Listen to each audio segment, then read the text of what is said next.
Ustedes recordarán la última vez que el Señor me dio la oportunidad de exponer las Escrituras en este púlpito, estuvimos hablando sobre Hebreos capítulo 2. Y Hebreos capítulo 2, a lo último, estuvimos viendo lo maravilloso que es nuestro Señor. No solamente porque es Dios, sino que también es el sumo sacerdote que nos representa. Eso es lo que estuvimos viendo, es el autor de nuestra salvación. Él tuvo que padecer, él tuvo que aprender por medio de sufrimiento lo que es la obediencia para poder ser en todo semejante a nosotros.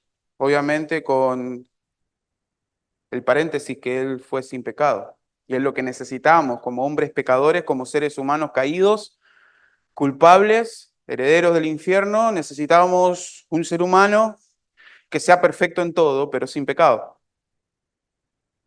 Y ahora donde nos vamos a centrar es en Hebreos capítulo 3, versículos del 1 al 6, y vamos a leerlo y después vamos a hacer un pequeño resumen, ¿sí?, de lo que trata, una pequeña introducción de lo que trata el libro de Hebreos para poder entender qué implicancias tiene este pasaje primeramente para los lectores originales y después qué tiene que ver este pasaje con nosotros.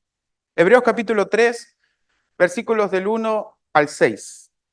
Dice así: Por tanto, hermanos santos, participantes del llamamiento celestial, considerad al apóstol y sumo sacerdote de nuestra profesión, Cristo Jesús, el cual es fiel al que le constituyó, como también lo fue Moisés en toda la casa.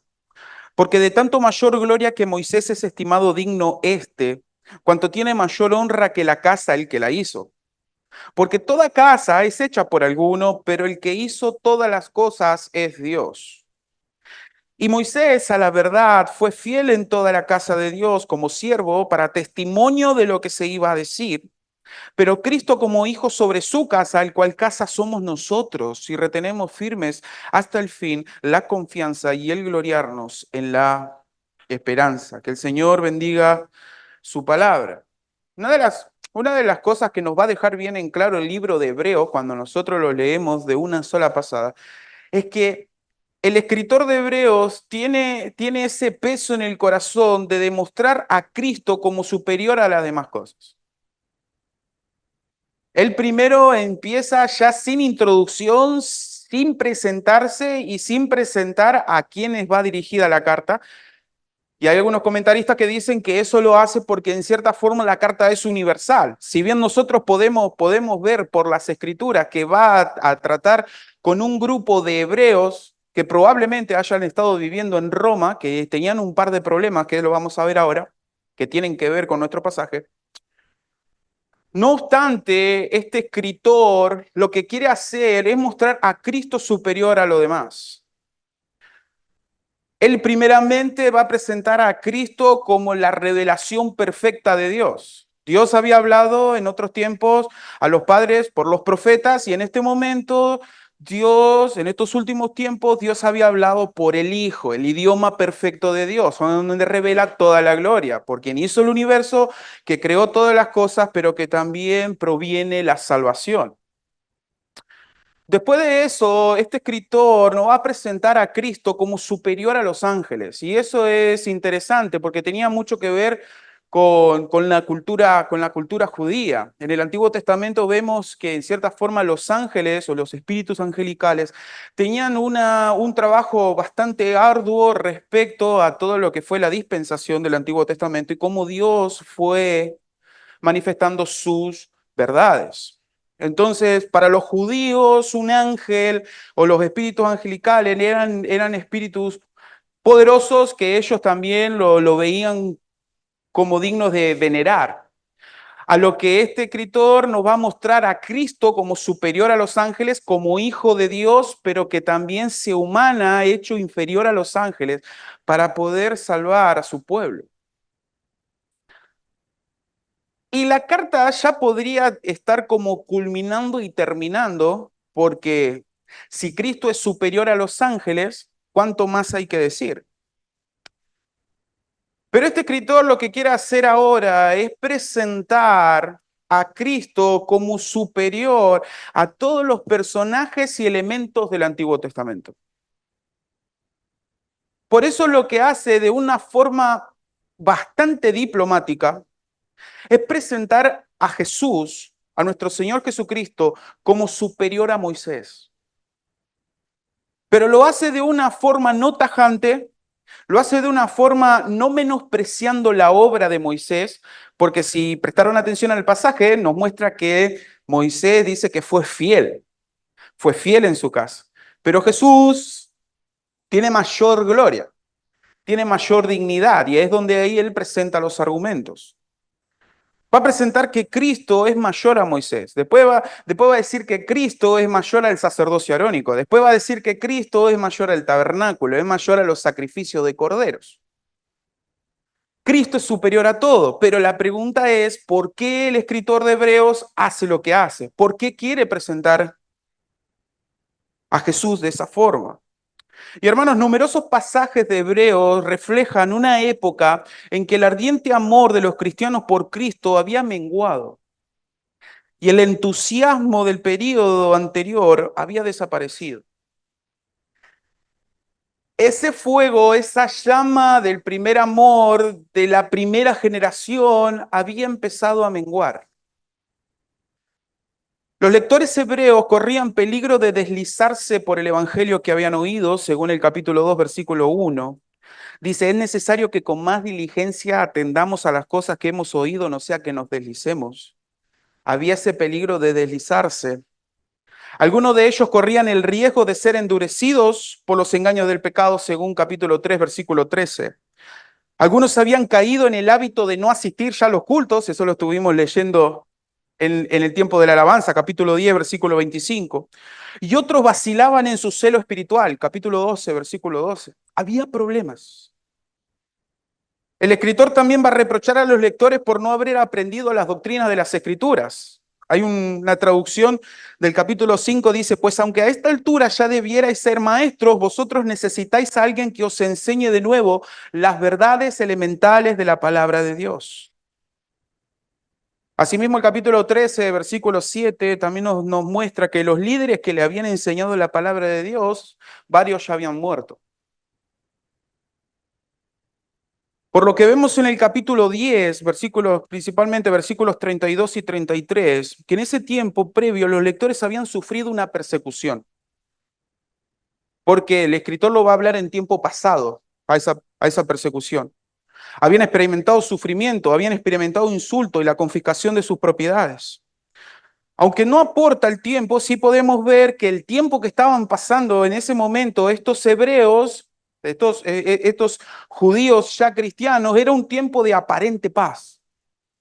Y eso estaba llevando a los cristianos a menguar en su fuego por el amor de nuestro Señor Jesucristo, en su fuego por la predicación del Evangelio, en su fuego por poder manifestar el Evangelio en sus vidas, y ya estaban pensando en volver a las viejas costumbres.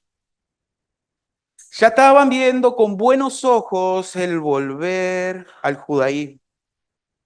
Es por eso que es por eso que el escritor tiene que tomar de nuevo todas estas cosas y mostrar que solamente, por ejemplo, Moisés era una sombra de Cristo. Que nuestro Señor Jesucristo es mayor a todas las personas del Antiguo Testamento, a toda la religión y a todos los instrumentos que el Señor había usado para manifestar por medio de la sombra lo que era el verdadero evangelio. Por eso nosotros a lo largo de Hebreo podemos encontrar exhortaciones. Está todo lleno de exhortaciones a prestar atención, de alentarse mutuamente, de perseverar, de correr con perseverancia, de resistir ante el pecado. Está todas las enseñanzas y podemos ver que siempre cada enseñanza que da pone una alerta, una alarma, mostrando el peligro de desviarse, el peligro de apostatar de la fe, el peligro de caer en pecado, de menguar de nuestro amor por el Señor. Estos cristianos ya parecían no estaban sufriendo por ser cristianos y según esta aparente paz, el retroceso religioso había llegado a ser una verdadera amenaza para la gente. Probablemente, probablemente por miedo a una nueva persecución. Era como que, según el pensamiento de ellos, estar dentro del judaísmo era como que había un poquito más de resguardo. Recuerden que los primeros años del cristianismo, al parecer ser una rama media distinta del judaísmo, tenían una aparente defensa del Imperio Romano, hasta que los judíos dijeron, no, esto no tiene nada que ver con nosotros.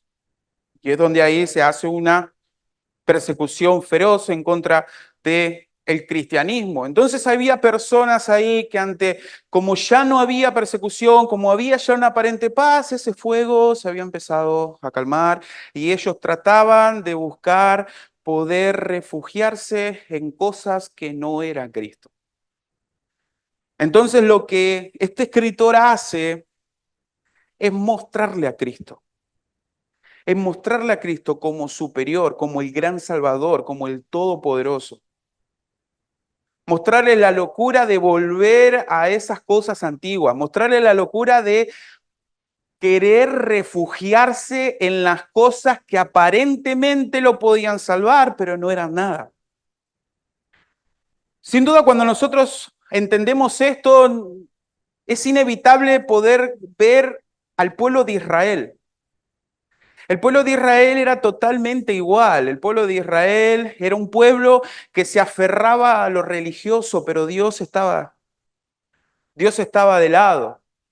Isaías, Jeremías, el mismo Ezequiel, grandes profetas del Antiguo Testamento que mostraban esa verdad. Dios estaba lejos y ellos usaban solamente los ritos y las religiones como para poder resguardarse. Ahora, hermano, usted me puede decir, bueno, sí, pero yo no quiero ser judío, yo no quiero ser sionista. Saben que las implicaciones de estos pasajes para nosotros son iguales. Porque cada uno de nosotros siempre, a menudo, tenemos esa tendencia de enfriarnos espiritualmente. Cada uno de nosotros tenemos esa tendencia de menguarnos, de tratar de hacer nuestro propio refugio, de querer cuidarnos, de querer cubrirnos. Y empezamos a dejar de lado el amor de Cristo.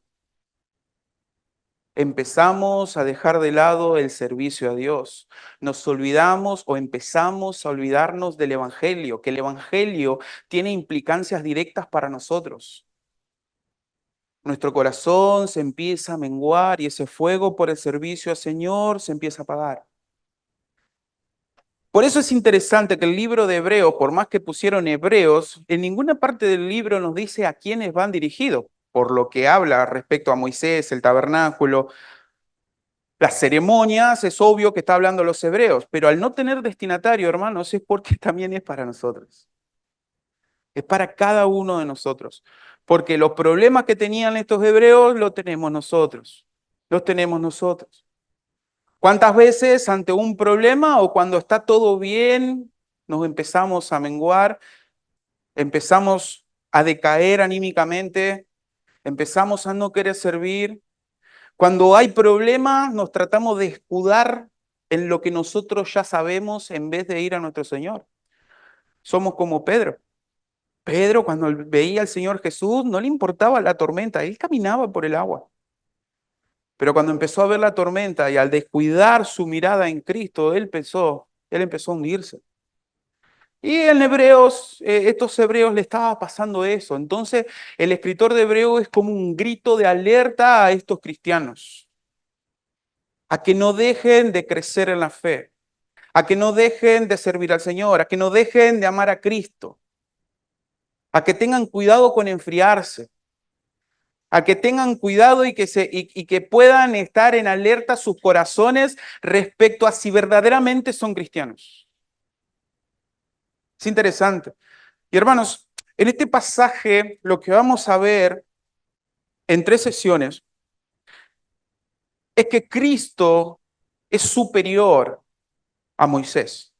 Cristo es superior a Moisés. El título de este pasaje es Contemplando la superioridad de Cristo. En primer lugar, lo que va a hacer el escritor es mostrarnos a quién va dirigida esta parte. Y después nos va a demostrar a través de tres argumentos la superioridad de Cristo. Cristo es superior en sus oficios. Cristo es superior en cuanto a su obra. Cristo es superior en cuanto a su posición. Esas tres cosas vamos a estar viendo hoy.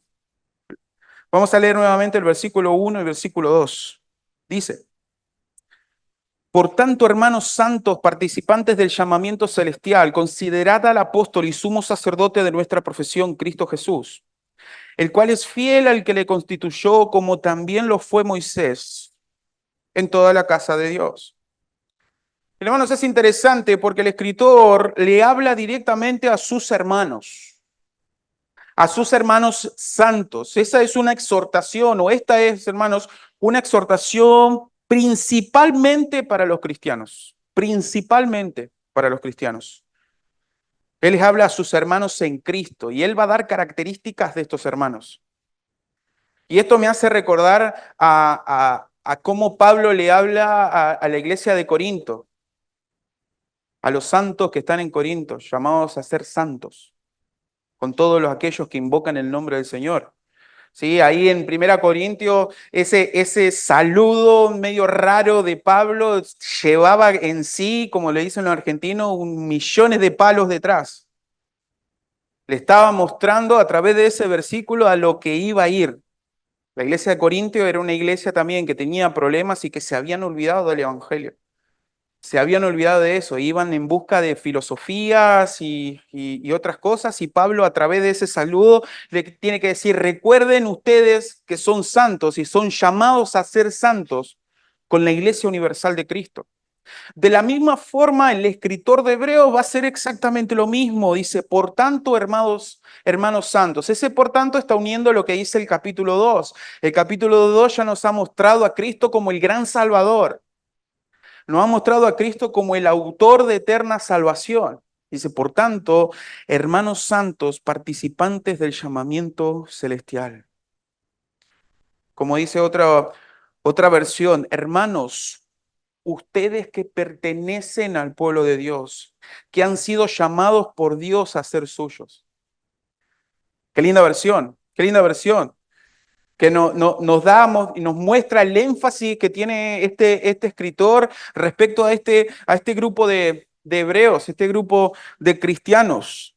Dice: hermanos santos, hermanos en Cristo, hermanos unidos por la sangre de Cristo, hermanos por ser hijos de Dios, por la gracia de Dios derramada en Cristo por medio de Cristo Jesús.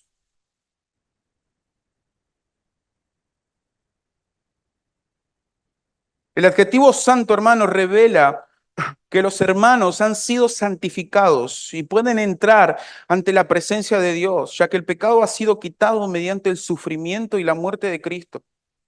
Este escritor le está diciendo esto: les voy a escribir a ustedes que son hermanos en Cristo, que son apartados para Dios. Eso es lo que significa santo. Ellos eran santos, eran apartados para el Evangelio. Eran apartados para la gloria de Dios, eran apartados para mostrar la gloria de Dios.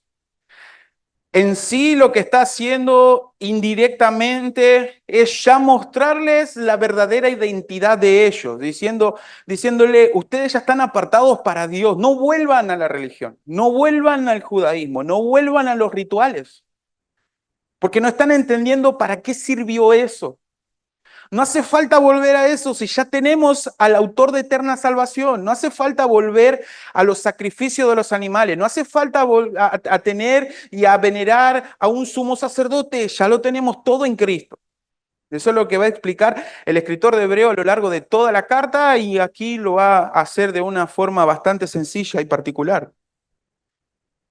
Los destinatarios también de esta epístola comparten también, dice, el llamamiento celestial. Este es un llamado único, hermanos, es un llamado específico.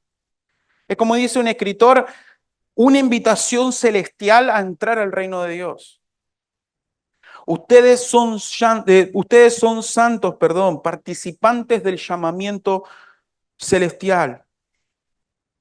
Hermanos, es llamamiento celestial porque nuestro llamado como cristiano es de procedencia y orientación celestial. Nuestro llamado como cristiano no viene de algo terrenal, sino es algo divino. Dios es el que nos ha llamado. Romanos capítulo 8, versículo 30 nos muestra eso. Es Dios quien nos llama. Es Dios quien nos salva, es Dios quien nos justifica. Primera Corintios capítulo 1, versículo 9, es lo que le va a mostrar Pablo a la iglesia de Corinto, que nosotros somos llamados. Segunda Tesalonicenses también va a decir exactamente lo mismo. Ese llamado celestial para la gloria de Dios. El llamamiento procede del cielo y llama a los hombres en esa misma dirección para ser a los hijos ciudadanos del cielo. Filipenses capítulo 3, versículo 20 dice que nuestra ciudadanía está en los cielos. Nuestra ciudadanía está en los cielos. Y hermanos, esta verdad del llamamiento celestial permite cambiar nuestro enfoque de vida. Permite cambiar nuestro enfoque de vida porque según las Escrituras, nosotros somos llamados a vivir una vida celestial y eso se manifiesta en nuestra forma de vivir cotidianamente. Colosenses capítulo 3, vayan conmigo a Colosenses capítulo 3. Vamos a ver esta gran verdad.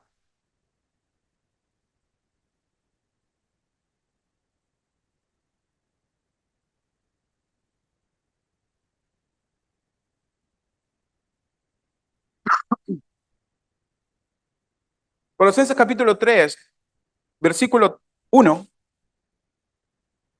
dice, si pues habéis resucitado con Cristo, en el original es ya que habéis resucitado con Cristo, ya está dando por asentado que ellos habían resucitado con Cristo. Ya que habéis resucitado con Cristo, buscad las cosas de arriba, donde está Cristo sentado a la diestra de Dios. Poned la mira en las cosas de arriba, no en la de la tierra, porque habéis muerto y vuestra vida está escondida con Cristo en Dios. Cuando Cristo vuestra vida se manifieste, entonces vosotros también seréis manifestados con Él en gloria.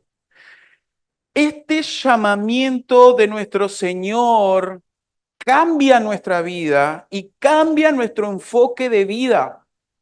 De tal forma es que como nosotros ya somos salvos por gracia y somos salvos para mostrar la gloria de Dios, la gloria del Evangelio en nuestras vidas, por eso nuestra mirada tiene que estar en las cosas de arriba.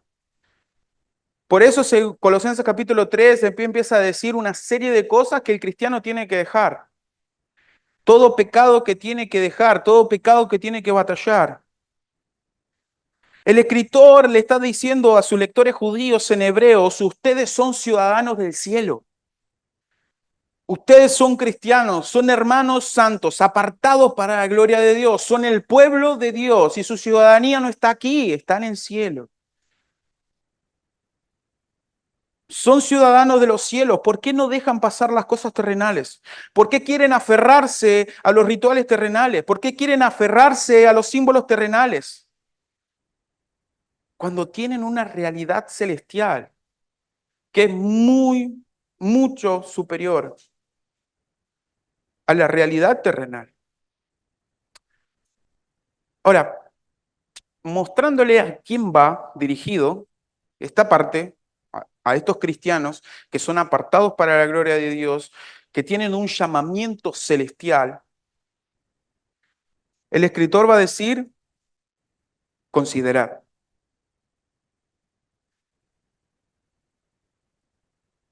Porque son cristianos, porque están apartados, porque la realidad de ustedes no es terrenal, sino celestial, porque tienen todas las bendiciones en Cristo, porque ya Cristo es el autor de eterna salvación de cada uno de ustedes, considerad, contemplad, vean. Eso implica atención, una observación continua.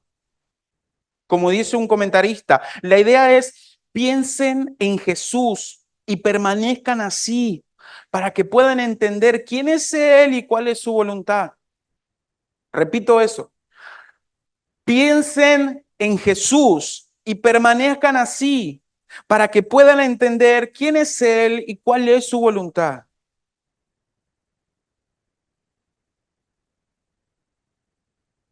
Hay un comentarista que dice, ¿por qué debemos estar en permanente consideración de Cristo cuando como cristianos estamos ya en Él y nos identificamos con Él? Interesante pregunta. Y este escritor dice, simplemente porque todos nosotros estamos lejos de descubrir completamente toda su gloria, toda su belleza, todo lo que Él es. Así dice este escritor, el Espíritu nos dice, como aquellos primeros creyentes, miren a Jesús, mantengan su mirada en Él y no volteen a ver todos los rituales, todos los problemas y todas las persecuciones. Manténganse considerando a Jesús, no necesitan más. Él es suficiente para todo. Ahora que tienen la realidad suprema, mantengan su atención en Él. Como decía Pablo en Colosenses capítulo 3, si pues habéis resucitado con Cristo, buscad las cosas de arriba, donde está Cristo sentado a la diestra de Dios. ¿Notan la idea? Es la misma idea de aquí. Si ustedes son salvos, si ustedes son santos, apartados para el reino de Dios, tienen un llamado celestial, no solamente a la salvación, sino también al servicio, mantengan sus ojos en esa realidad que es dada por Cristo. Hermanos, la razón por la que muchos cristianos están débiles y preocupados es que dejan de considerar a Cristo.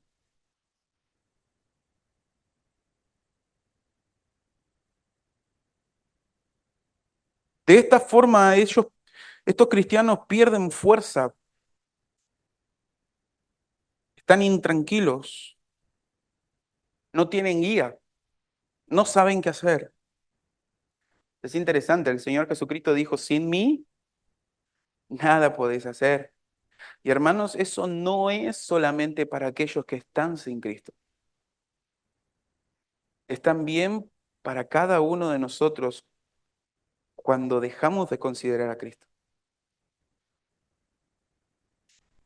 El Espíritu Santo dice continuamente a todos los creyentes, considerad a Cristo Jesús.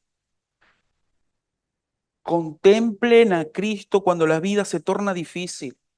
Contemplen a Cristo cuando los problemas parecen no tener solución. Contemplen a Cristo cuando todo sale mal. Contemplen a Cristo cuando todo es desilusión. Contemplen a Cristo en la depresión, cuando esa depresión se vuelve normal. Contemplen a Cristo cuando las tentaciones parecen imposibles de resistir. Pongan su mirada en Cristo y manténganla allí intensamente hasta que Él comience a revelarse con todo su poder glorioso ante sus propios ojos. Hermoso lo que dice el comentarista F. Bruce. Si quieres disfrutar a Cristo, si quieres disfrutar a Cristo, quieres disfrutar de Cristo, debes quedarte con Él hasta que aprendas a disfrutarlo. Si quiere disfrutar a Jesús, dice este escritor, debe quedarse con Él hasta aprender a disfrutarlo. Quédese ahí, hasta que su vida cristiana sea goce tras goce, hasta que todos los momentos de despertarse en las mañanas sean de alegría tras alegría. Considérelo, centre su atención en Él.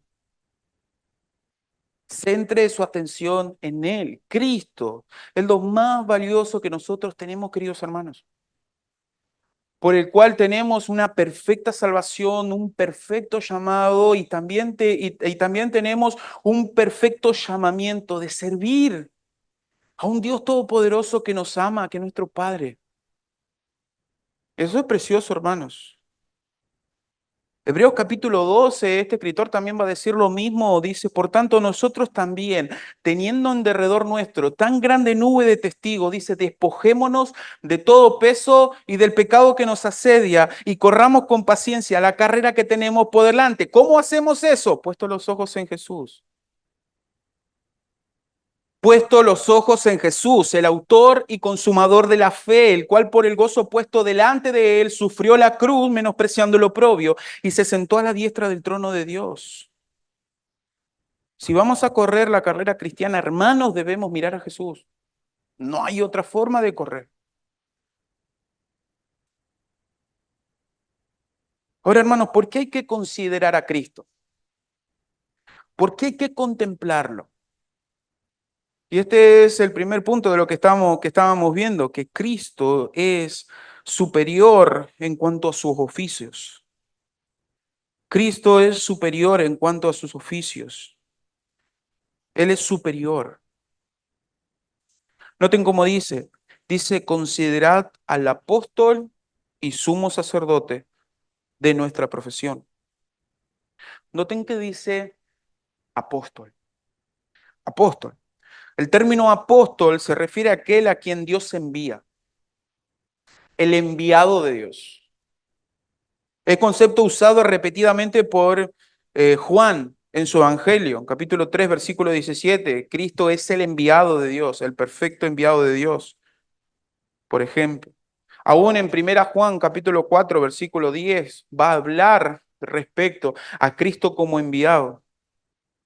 La palabra apóstol, hermanos, tiene un significado más profundo. No es solamente un enviado, sino que también eres un embajador. Es el concepto más profundo de la palabra apóstol. El apóstol no solo es enviado, está también revestido de la autoridad de aquel que lo envió.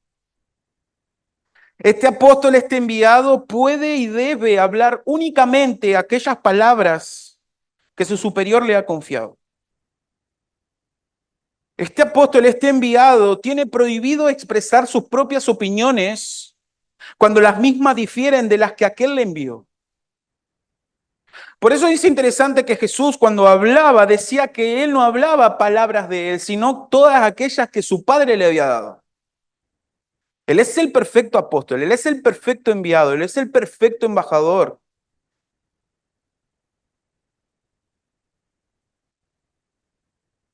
Nuestro Señor Jesucristo trae el Evangelio, trae las buenas noticias. Jesús dijo, porque yo no he hablado por mi propia cuenta. El Padre que me envió, Él me dio mandamiento de lo que he de decir y de lo que he de hablar. Juan capítulo 12, versículo 49. En este sentido, hermanos, en este sentido, Moisés también era un apóstol de Dios. En este sentido. Porque Moisés fue un enviado para darle a su pueblo la ley y el pacto.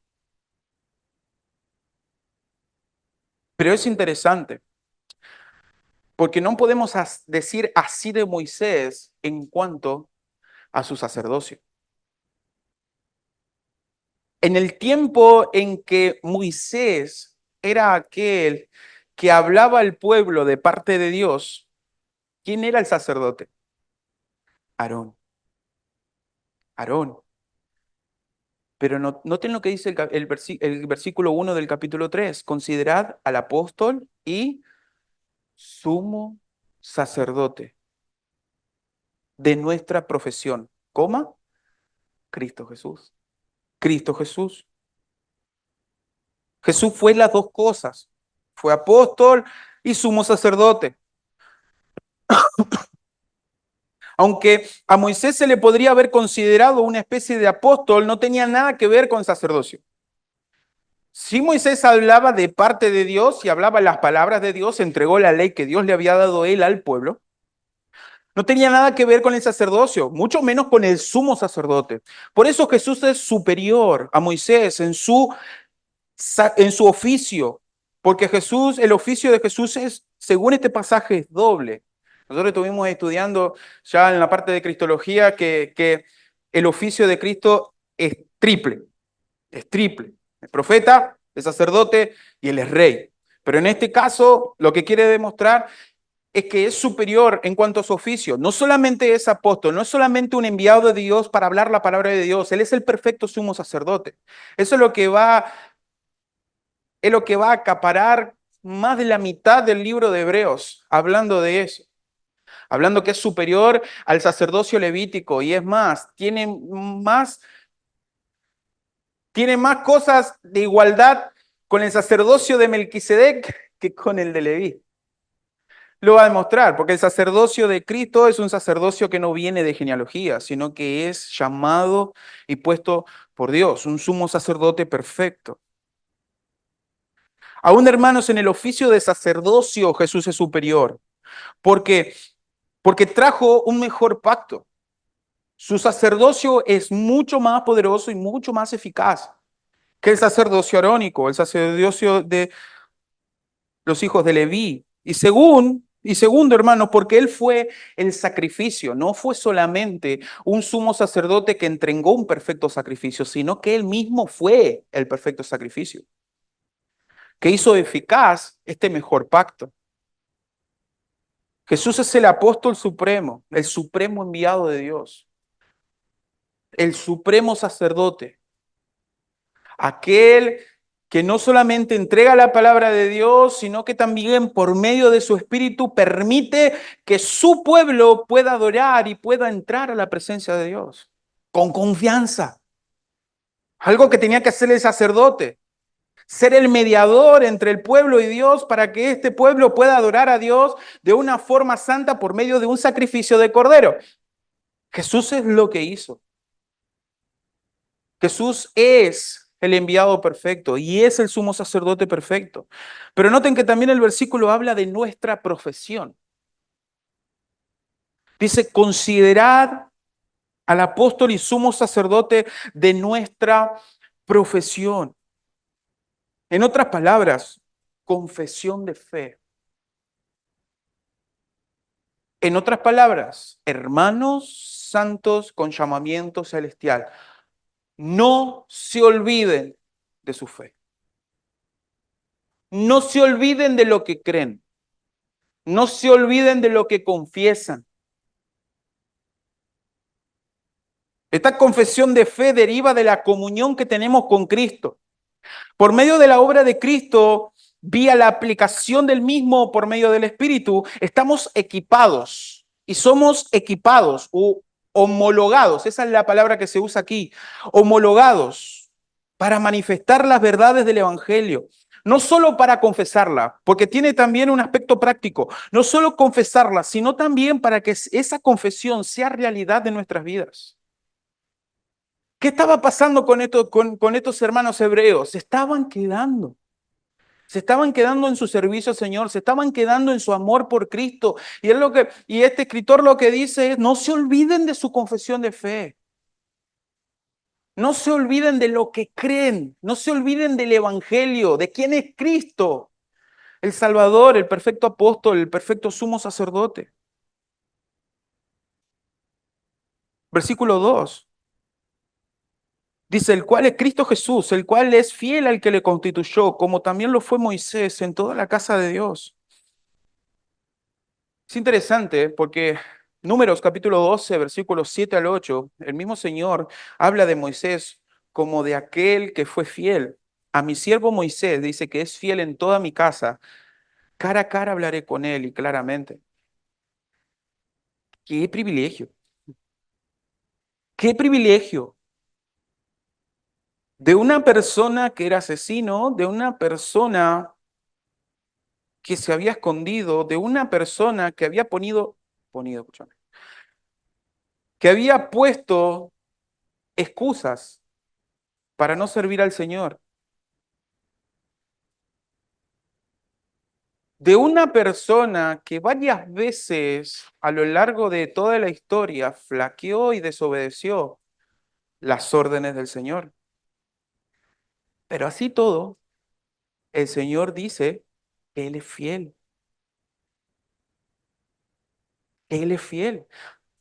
Para los judíos, Moisés era el máximo exponente que tenían, porque Moisés había llevado a cabo la obra de Dios de sacar al pueblo de Egipto y llevarlo a la tierra prometida.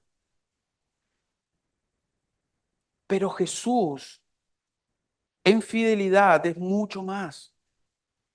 Es mucho más. Noten cuando yo al principio decía que este escritor habla diplomáticamente de lo que de Moisés y Jesús, porque él muestra que Moisés fue fiel, pero ahora le quiere agregar algo más. Jesús es estimado de mayor dignidad, de mayor honra, de mayor honor.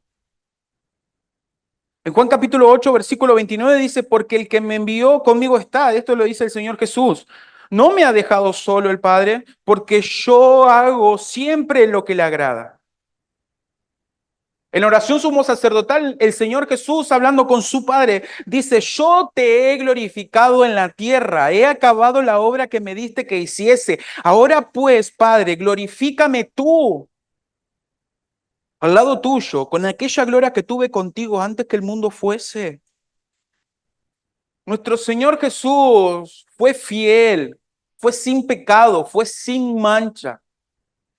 Si bien la obra de Moisés reflejaba el Evangelio, porque nuestro Señor Jesucristo sacó a su pueblo de la esclavitud del pecado, como Moisés sacó al pueblo judío de la esclavitud egipcia, y Él por medio de su obra nos lleva a la perfecta ciudad, a la perfecta tierra prometida. Hebreos va a hablar respecto a eso. Toda su obra fue de una forma perfecta, sin pecado, siendo Él no solamente libertador, sino también nuestro Salvador y nuestro sacrificio, nuestra propiciación, nuestra redención, es nuestra gloria.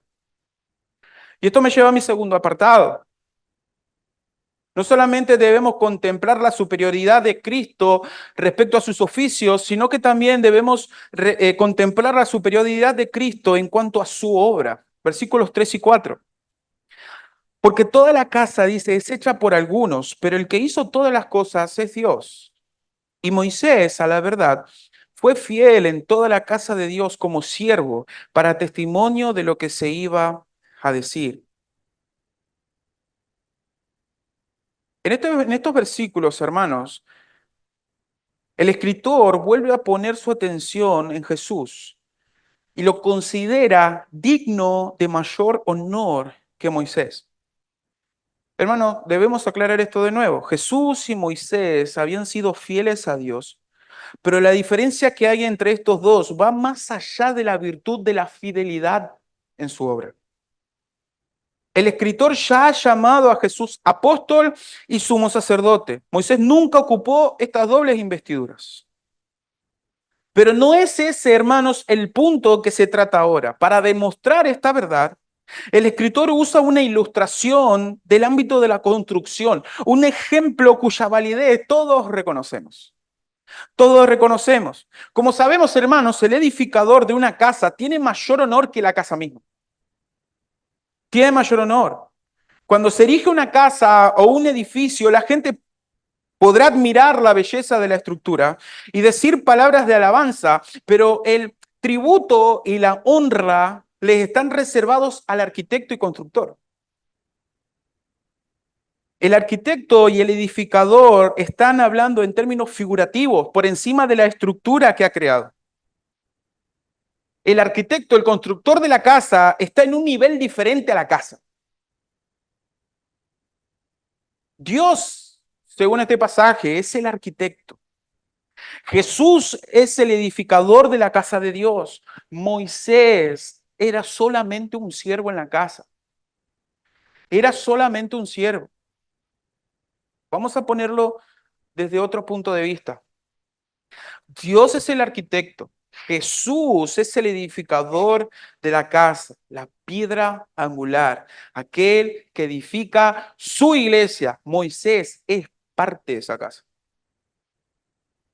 Moisés es parte de esa casa.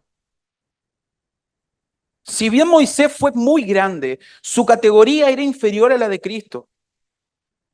Hermanos, la implicación para los receptores de esta epístola, es clara. La antigua administración, el Antiguo Testamento, inaugurada por Moisés, es inferior al nuevo orden introducido por Cristo. Era inferior. Moisés fue un siervo de la casa, exaltado en virtud de su fidelidad notable, el puesto de administrador principal de la casa de Dios. Pero Cristo, el Hijo de Dios, a través del cual se hizo el universo y a quien su Padre se lo ha dado como herencia, es el fundador y es el heredero de la casa. Es totalmente diferente. Moisés fue un administrador de algo que Dios creó por medio de Cristo, para que este Cristo sea el heredero. Cuando el escritor de Hebreos está hablando de casa, podemos también tomarlo de forma figurativa y hablar de casa como familia, porque es una de las tantas ramas que tiene esta palabra palabral. para hablar, no solamente hablar de un edificio, sino también de lo que le compone la casa, o sea, la familia. Y Moisés no fue el constructor de la familia de Dios.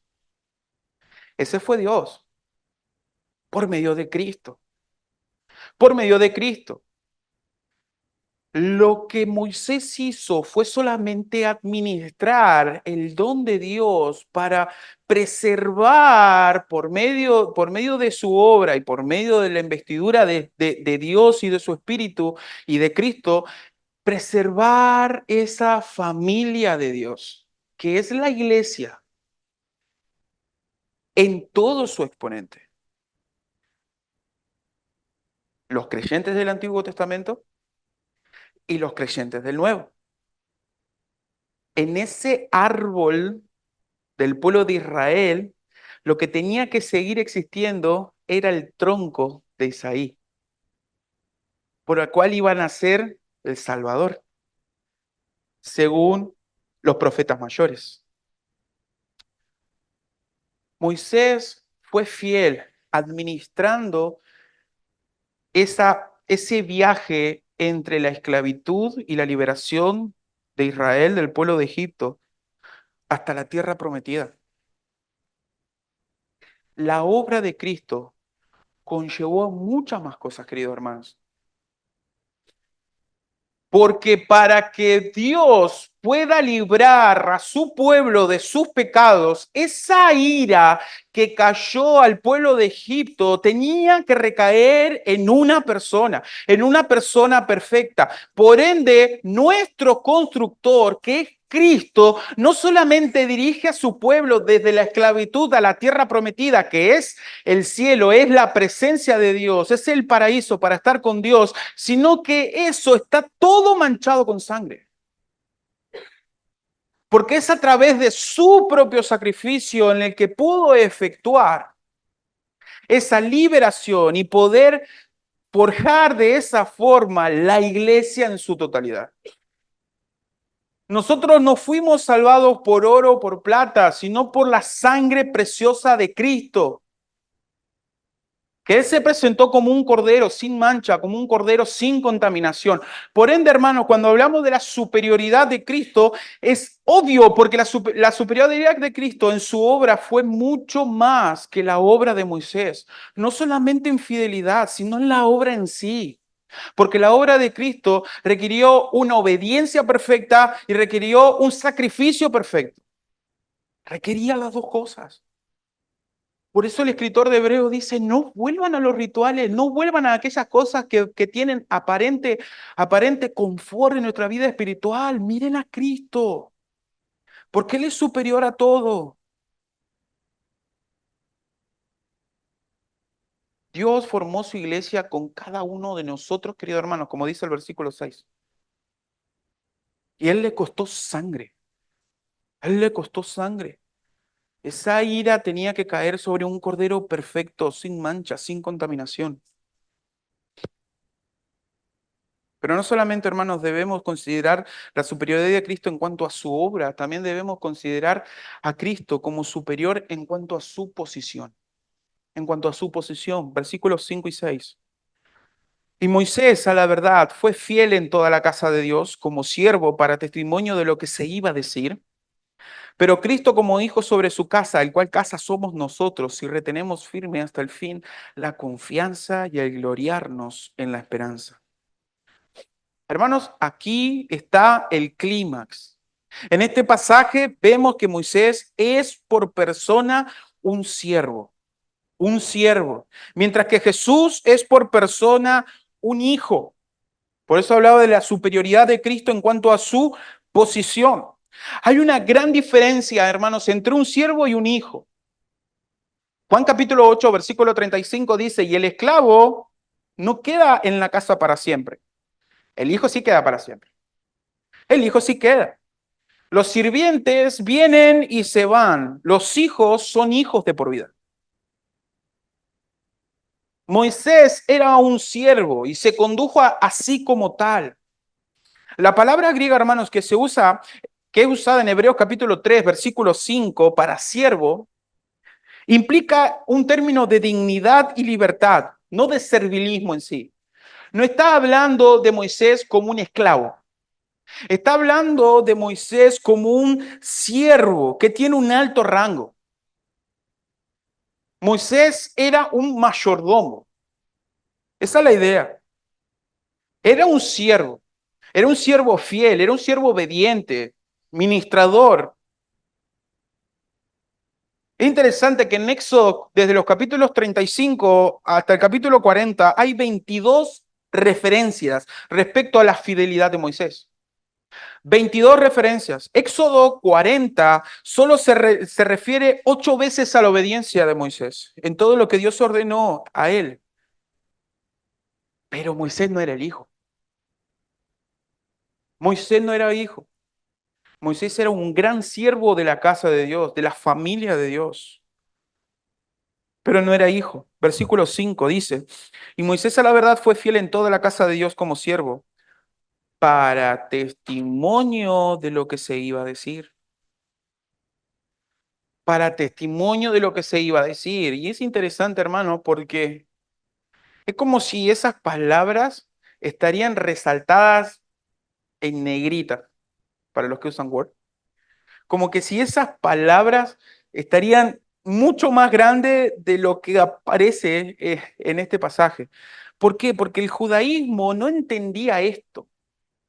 No entendía esta verdad. El judaísmo no entendía en aquel tiempo, y no entiende ahora tampoco, que Moisés era fiel principalmente como un testimonio de las cosas que estaban por venir en Cristo. Moisés no era el fin de todas las cosas, sino que era la sombra de lo que había venir. El judaísmo sin Cristo, el Antiguo Testamento sin el Nuevo Testamento, está incompleto. Está incompleto. Es la sombra sin la sustancia. Porque la ley, teniendo la sombra de los bienes venideros, no la imagen misma de las cosas, dice el escritor de Hebreos, nunca puede, por los mismos sacrificios que se ofrecen continuamente cada año, hacer perfectos a los que se acercan. ¿Notan eso? Moisés, su fidelidad, la obra del Antiguo Testamento, era solo la sombra de la sustancia perfecta que iba a venir. Si estos judíos rechazaban a Cristo, también la sombra no vale nada. El mismo Señor Jesús tiene que decir, si ustedes verdaderamente leen a Moisés, me creerían a mí, porque él habló de mí. Eso es lo que el Señor Jesús le dice a los fariseos. La obra de Moisés, la fidelidad de Moisés, a Moisés como un profeta, era solamente una sombra de lo que había a venir. Ya lo hemos estudiado esto. Deuteronomio nos muestra que se iba a levantar un profeta que iba a ser perfecto. Se iba a levantar aquel que iba a ser como Moisés, pero que iba a librar al pueblo de la esclavitud del pecado y lo iba a trasladar al reino de su amado Hijo. Ese era Cristo, no Moisés. Ese era Cristo. Juan capítulo 5, versículo 46 era el pasaje, dice, porque si creyeseis a Moisés, me creeríais a mí, porque de mí escribió él. Eso es lo que no entendían los judíos. Y hermanos, es muchas veces lo que nosotros no entendemos, que nosotros tenemos toda la claridad y todas las confianzas en Cristo y en nada más. En nada más. Noten cómo sigue. Dice, pero Cristo como hijo sobre su casa, el cual casa somos nosotros. Hermanos, esta este lugar, estos ladrillos, este salón, no es la iglesia del Señor. Eso ya lo sabemos. La iglesia somos nosotros. Su casa no es un edificio, sino creyentes, en quien vosotros también sois juntamente edificados para morada de Dios en el Espíritu, dice Efesios capítulo 2, versículo 22. Primera Timoteo capítulo 3, versículo 15 dice, para que si tardo sepas cómo debes conducirte en la casa de Dios, que es la iglesia del Dios viviente, columna y baluarte de la verdad. Literalmente, esa casa de Dios es la familia de Dios. La iglesia es columna y baluarte de la verdad. Y Moisés era solamente un sirviente en la casa de otra persona. Jesús es un hijo sobre su propia casa, su propio pueblo. Él es el heredero, él es el señor de la casa. Él es el dueño de la casa. Esa es la idea. Y hermanos, si bien estos judíos querían irse de nuevo al judaísmo, ¿cuántas veces nosotros dejamos de ver a Cristo para poder prestarle más atención a X predicador? Y si ese predicador lo dice es porque está bien.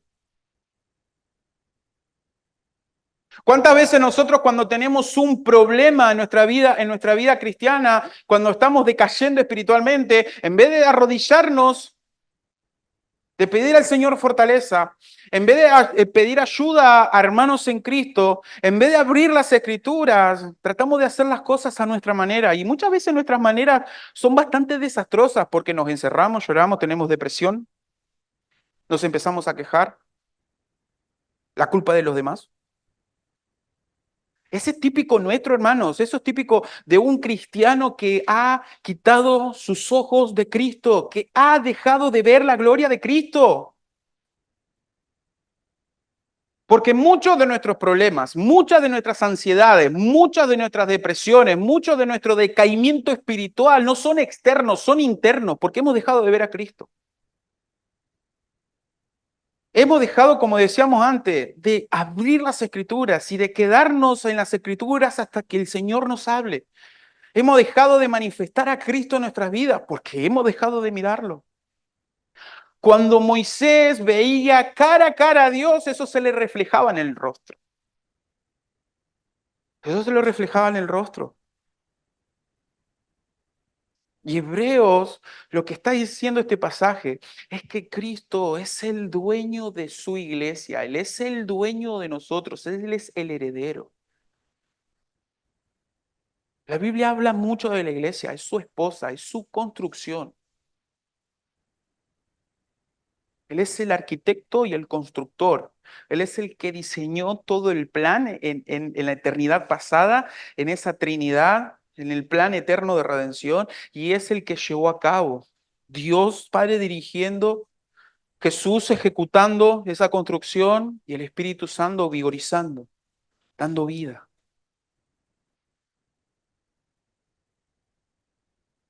Hermanos hebreos, miren a Cristo, no miren a Moisés. Moisés fue un hombre fiel, pero Cristo es el perfecto sacerdote, el perfecto apóstol, aquel que hizo una obra perfecta. Él es el dueño, Él es el dueño.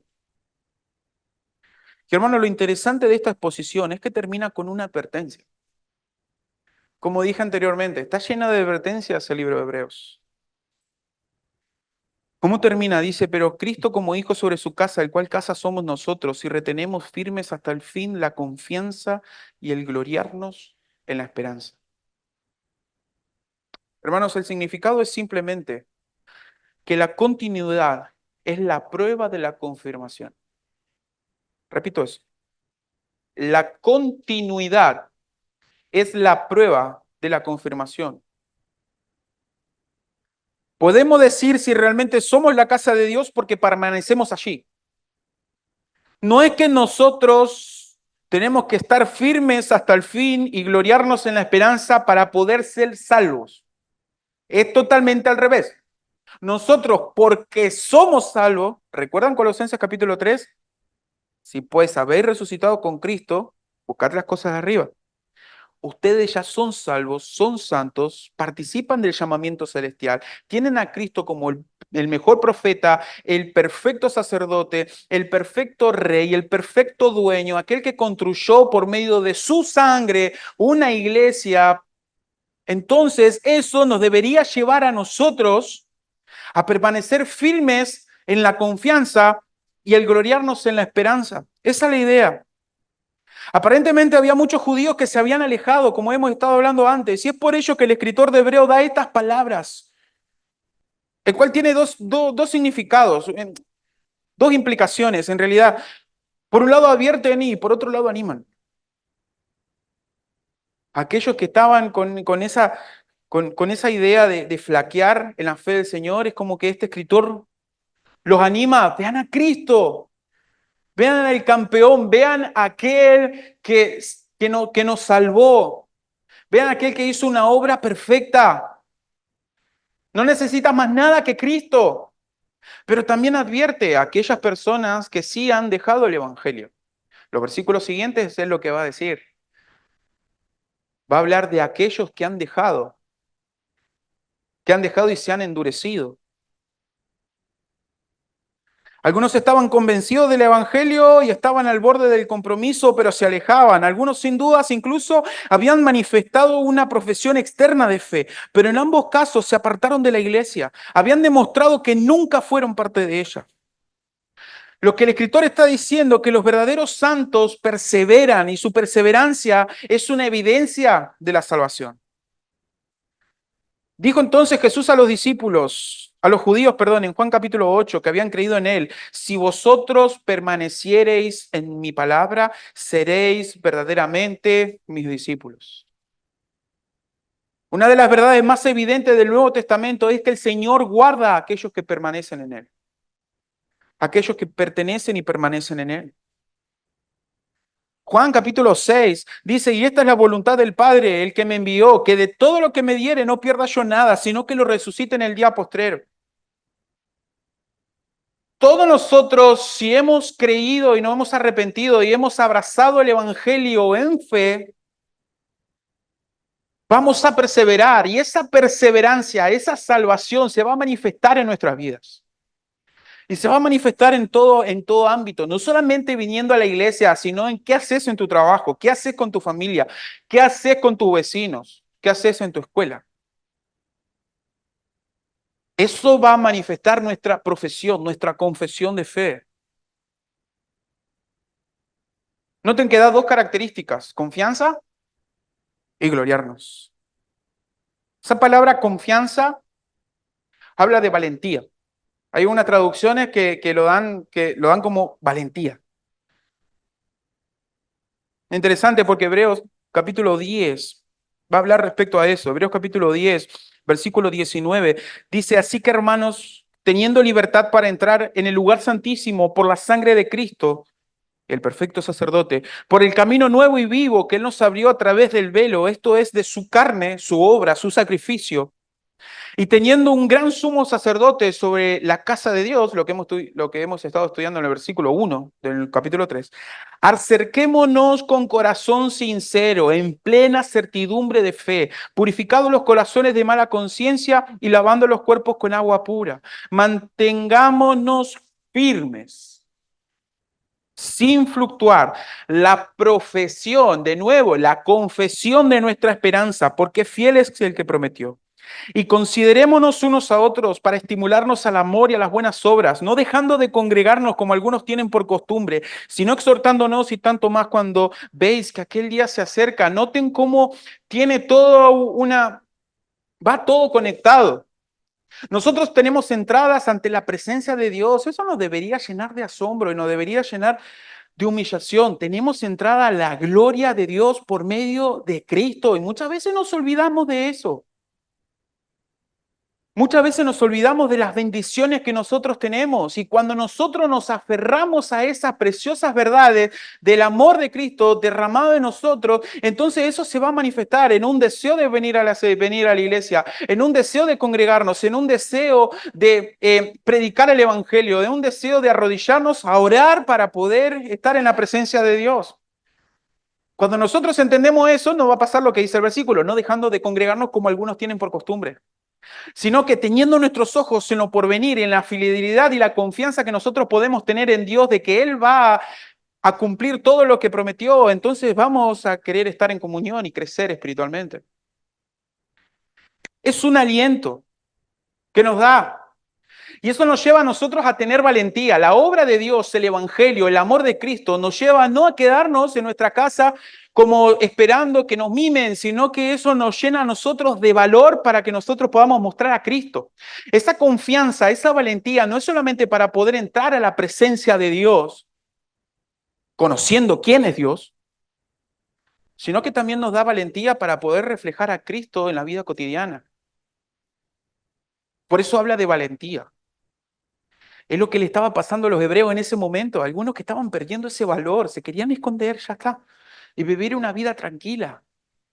Hermano, la vida tranquila de un cristiano es cuando nosotros estemos con nuestro Señor en perfecta comunión. Mientras tanto, estamos en una lucha espiritual contra el pecado, contra Satanás. ¿Alguno vio la presentación de los Juegos Olímpicos? ¿A qué religión atacaron? ¿Al budismo?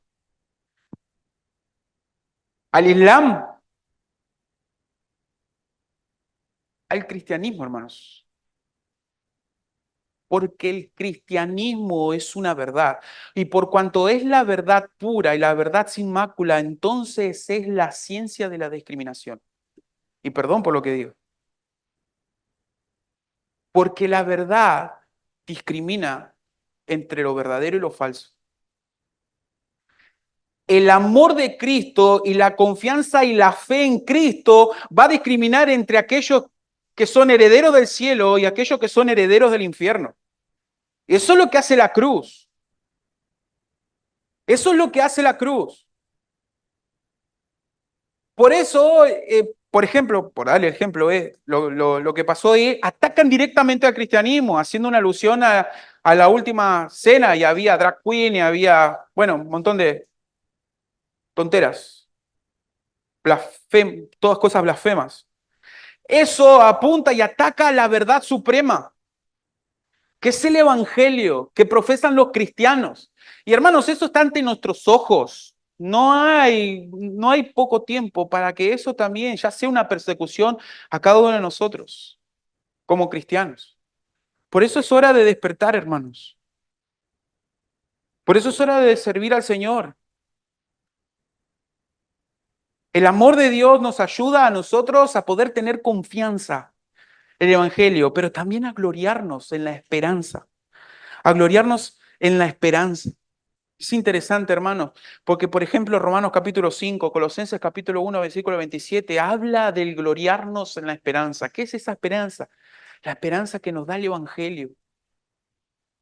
¿Cuál es el gran misterio según Colosenses capítulo 1, versículos 26 y 27? Que Cristo está en nosotros. Y porque Cristo está en nosotros, Él nos purifica, Él nos hace crecer por medio de su Espíritu y Él nos va a llevar como su pueblo a las glorias eternas. ¿Eso nosotros lo vemos? No. Eso lo creemos por fe, ¿sí o no? Eso nosotros lo creemos por fe. ¿Y el mundo qué piensan? No, ustedes están locos. Ustedes están locos. ¿Cómo van a creer en esa tontera? Hace 2000 años y no sabemos todavía si Cristo murió, dicen las personas. ¿Cómo van a creer que van a venir, que van a tener un cielo? La vida es ahora. El amor de Cristo, el estar afirmados a Cristo, el amar a Cristo, aferrarnos a Cristo, nos ayuda a nosotros a tener gozo, aún en lo que nosotros no vemos, pero sí confiamos porque lo dijo nuestro Señor. Esa es la gran verdad. Para terminar, Bruce dice, los cristianos viven por fe y no por lo que ven. Porque aunque su esperanza está en cosas que no se ven, es algo para regocijarse, no para avergonzarse. La declinación del primer entusiasmo expectante de estos hebreos, el aparente aplazamiento, dice, de su esperanza y varias clases de presiones que se habían sometido, todo se combinaba para amenazar la seguridad de su fe. De allí que nuestro amor, dice, con profunda preocupación, les insiste que tienen todo para ganar si se mantienen firmes en Cristo y todo por perder si resbalan. Eso es lo que dice este escritor. Tienen todo para ganar si siguen aferrados a Cristo. Ahora, si rechazan a Cristo, si se apartan de Cristo, si apostatan de Cristo, tienen todo para perder. Porque no hay otro sacrificio fuera del sacrificio de Cristo. Eso, hermanos, es una advertencia tanto para los cristianos como para aquellos que todavía no conocen a Cristo como único suficiente Salvador. Nosotros como cristianos debemos siempre presentar nuestro corazón ante las Escrituras y ver cuán firme estamos en el Evangelio, cuán firmes estamos en Cristo y pedirle al Señor, rogarle al Señor que nos muestre la gloria de Cristo a nosotros y que vivamos por Él. Hermanos, todos estamos llenos de problemas. Todos somos un problema. Todos tenemos desilusiones. Todos tenemos fracasos. Todos tenemos semanas esas en que no sabes qué hacer, que parece todo oscura, todo neblina, todo tormentoso, que no hay una idea clara, pero hermanos, aún en esos días en donde está todo oscuro, sigue habiendo una luz que brilla y que nosotros no queremos ver, porque estamos cegados en nuestro propio egoísmo, y esa luz es Cristo y su evangelio. Por eso nosotros debemos aferrarnos al Evangelio, abrazar el Evangelio. Querido amigo que nos visitas por primera vez, tienes todo para perder si no abrazas a Cristo en arrepentimiento y fe. Todo para perder. Tu vida, querido amigo, es una profunda miseria si Cristo no es tu Señor y Salvador. No hay obra de bien, querido amigo, que te pueda llevar al cielo. No hay obra de bien que te pueda heredar la vida eterna. Solo el arrepentimiento y la fe, abrazar a Cristo y su evangelio y vivir por él. Querido hermano, ¿estamos animados para vivir la vida cristiana? Debemos pedirle al Señor. Y cuando estemos en esos tiempos de dificultad, de flaqueza, de temor, de tristeza, acudamos a Cristo. Si hoy, querido hermano, estás en esa situación, vuelve a Cristo en arrepentimiento y fe. Si estás en esa situación en donde estás tratando a tus problemas, alejándote de todo, escudándote en vos mismo, acude a Cristo en arrepentimiento y fe. Él es amplio en perdonar. Él es fiel y justo para perdonar nuestros pecados y limpiarnos de toda maldad.